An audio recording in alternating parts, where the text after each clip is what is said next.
asalaamaaleykum wa rahmatullahi wa barakaatu. bokkum jullit dafa am benn affaire boo xam ni dama ko seetloo ci kër yu baree te yaakaar naa su ma la ko waxee yow sax di nga ko seetlu ci loolu nag laa bëggoon maak yow nu waxtaan ci. xam nga lan la mbokkum jullit mooy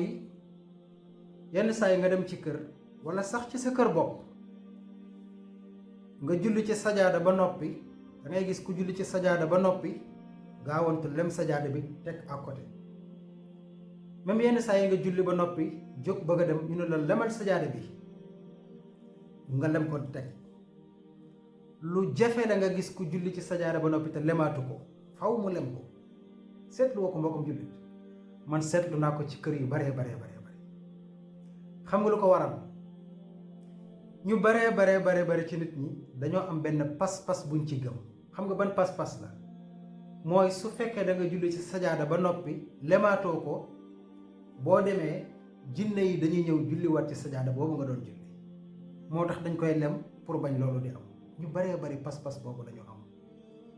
ma bëggoon ñu waxtaan ci maak yow bokkum jullit. d'abord bi ci njëkk mooy pas-pas boobu baaxul buñ ko gëm. non baaxul buñ ko gëm. lu tax jinne ci boppam ñi ngi bokk ci aalamul xayb maanaam ay bindeef lañ yoo xam ne ñun xamuñu ci ñoom dara lu dul loo xam ne yàlla moo na ko wax ci alquran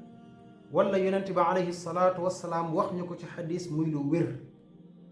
kon jullit bi warut a gëm ci ñoom dara lu mu jëlewul ci alquran mbaa ci sunna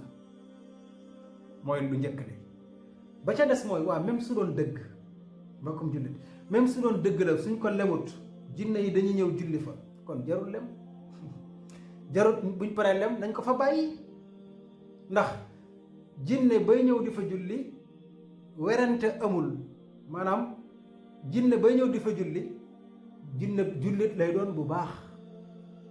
ndax jinne ji jógee feneen di ñëw di wër ci kër yi nga xam ne sajaada buñ fa lal lay wër mu julli fa kooku baax na kon jarut lem tàllal ko moo gën di ko lem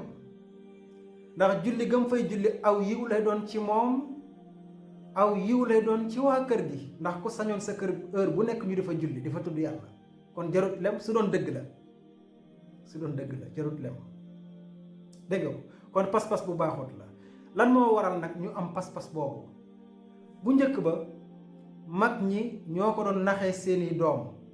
buñ jullee ba noppi ñu ni leen lem leen sajaada bi pour bañ sajaada bi tilim ak ñu di fa jaaraat ngir bañ loolu nag ñuy nax xale yi naan bu ngeen ko lemul jinne yi dañ fiy ñëw julli fi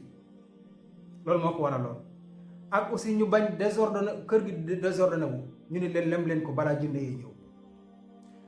léegi nag lan mooy inconvénient bi kon ndekete yow mag mi wala yow kilifa gi ci kër gi yenn saay ngay nax sa doom ci dara ngir bëgg mu def dara su yàggee mën naa jur pas-pas bu baaxul ci moom wala fitna sax ndax loolu ñu doon naxee gone yi ngir bëgg ñuy lem sajaada yi bañ kër gi désordonné wala bañ sajaada bi tilim ndekete xale bi su ci màggee ba màgg ci day gëm ni li ko bàyyam doon wax démb dëgg la pas-pas boobu da koy topp daanaka ba giirub dundam.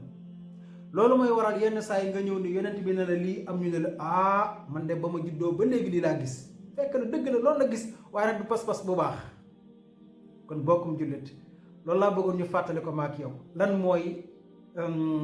yéenay wax ji mooy lépp loo xamante yaa ngi koy wax di sa doom wala kum mën a doon wax ko lii dëgg. tey kon mag ñi bu ñu waxoon ni lem leen sajaada yi ngir du tilim kon kenn du am pas-pas bu mel nii. kon mbokkum jullit loolu laa bëggoon ñu fàttali ko maak yow nu bàyyi ko xel bu baax yàlla nañu yàlla boole defal jàmm fi dunya wa fil axira defal ko mboolem jullit